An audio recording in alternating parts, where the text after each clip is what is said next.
I am Dia, and I'm 17. I am very bright, but there are indelible marks that seem to be stigma to which I've tried to deal with. It has not been easy, but I tried my best to push through. When I was 12, I had an accident with a boiling water when my mother was cooking in the kitchen. I sustained injury on my right arm. My skin peeled as a result of the incident. It looked ugly, and I never like. Yeah, it was because of this reason that I covered it all the time at school. It was my decision not to disclose it with my friends' friends, and I maintained. There was this guy in my school. We do homework together, and when we play games, we make the team. He is a funny guy, fair and tall.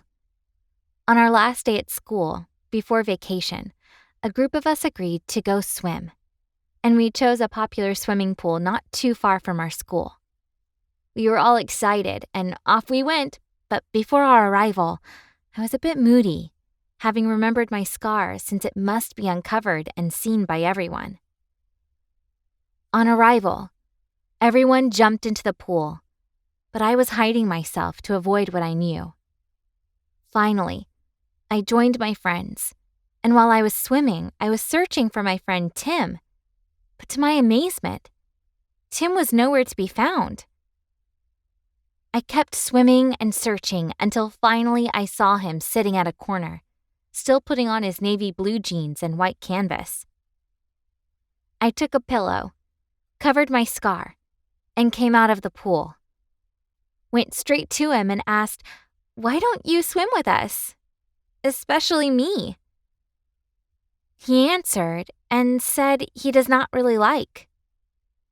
After the swimming experience, we went home together. But while in the bus, I asked him why he didn't join us to swim because I felt there must be a reason for his unbalanced excuse.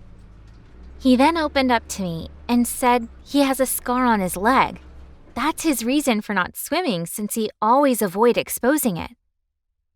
At this point, I told him about my scar too, which was similar to his own. The difference is that mine is on my hand, while his own is on the leg. And he was surprised. While we were having our chat in the bus, a lady sitting close heard a little about our conversation. She gave me a sign with one eye, which means, "You guys are intimate friends. Right on." I caught the sign and responded in a lady's way too, and Tim was not even aware of that. When it was time for me to alight from the bus, I pretended I never knew we were close because I raised a funny joke which got I and Tim laughing out loud.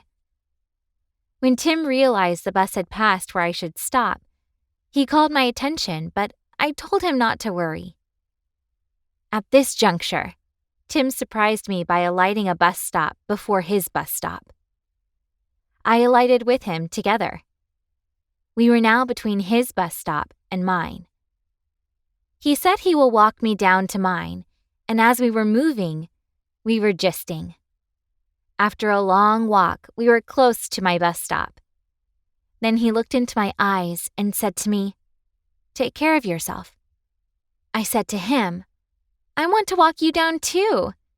And he laughed and said I should not worry, but I insisted. When we were walking down to his way, he said he has never been this happy in all his life.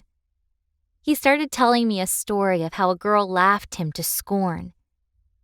He said it started when I was 5. I was good at climbing, be it tree, stick, chair, and anything climbable. Both of us laughed as we were still walking. On that fateful Sunday morning, my dad was still in his room, and my mother was in the bathroom pasting.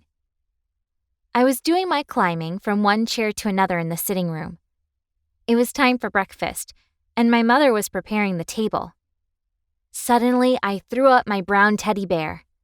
In my attempt to catch it, I hit my body on the dining table. The collision was so hard that the hot water for coffee turned and every drop of it poured on my leg as I was at the top of my voice. My mouth was already bleeding by the time Mum arrived because I also hit my face on the table. I was immediately raised and taken to the hospital. As a little boy of 5, my skin was so soft that it did not take a couple of minutes for my skin to start peeling. The doctor said nurses that attended to me did their best. Later on, I started recovering, but by the time I was out of pain, my skin was already looking scary and messy. I remember my dad always cautioned me about climbing. Then my father took me out for shopping. And as we were shopping, a woman with her daughter of about 10 or 11 years were also shopping. I was putting on half pant with wine red polo. As we were shopping, the girl that came shopping with her mom saw me, looked at me, and as I looked at her too, smiling, suddenly she looked down and saw the scar on my leg and gave me a shocking sign. Next, she came a bit closer, and after looking at my leg, bursted in laughter. I couldn't hold it, but I felt so cold. As I talk, her picture and all she did are fresh in my memory. I couldn't but held Tim on his right hand and said to him, "It's okay. It's all in the past. Thank God the hot water didn't come close to your handsome face." Tim smiled at me in such a manner as one that wants to say something emotional. By the time I looked up, we were close to Tim's bus stop. He said he must walk me down to my bus stop, and it was fun walking to and fro that day because we were not going to see till school resumes, and it was a long vacation. Something dramatic happened, and I was speechless as Tim was telling me his story. I recalled an encounter I had at a shopping mall with a boy. I still can remember that I laughed at a boy after taking a close look at the scar on his leg. I couldn't help but to tell Tim that I had a confession to make. He was amazed at such word and could be the confession. He said I should speak up. I told him to look at me and he did. I said to him, "I'm that girl you had the encounter with at the mall." He looked at me with utmost amazement. He looked at me, and I couldn't hold it. The fire came so strong in me, and I hugged him, and he held me so tight. I felt like I was in heaven with vanilla ice cream and chocolate. I said to him, "I love you. I love you. I love you so much." He replied, "I love you too." Tim told me that he was going to tell his dad what happened today, and I said he should not, but he insisted. I said it's okay if it will make you happy. We exchanged our house addresses. I hugged him again and again, and we said bye to each other. After a few steps, I would turn, and immediately I would see him turn too, and we would wave at each other. We kept doing that until we could not see each other. The memories didn't allow me eat, let alone sleep in the night. Every image I saw on the television that night was like Tim's image. I was a little insane that night. Some funny thoughts began to flash on my mind that night as I was in bed. 3 weeks after this unforgettable experience, something awesome and tragic happened. I remember sitting and watching my favorite television program, Shirley Temple. Suddenly, our doorbell rang, and my mom went to open the door. Behold, it was first a tall man entering, followed by a handsome guy. Guess who?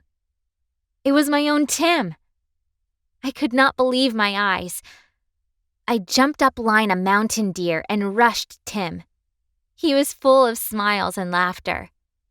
This time, I could not hug him, but my spirit, soul, and body were all wrapping him. His lips were so charming that I would have committed an offense if not for the presence of our parents.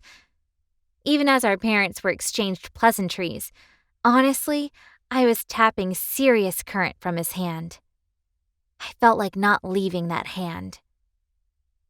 I wouldn't know what came over my parents that day because on a normal day, they would have told the children to enter the room as parents are having their own gists.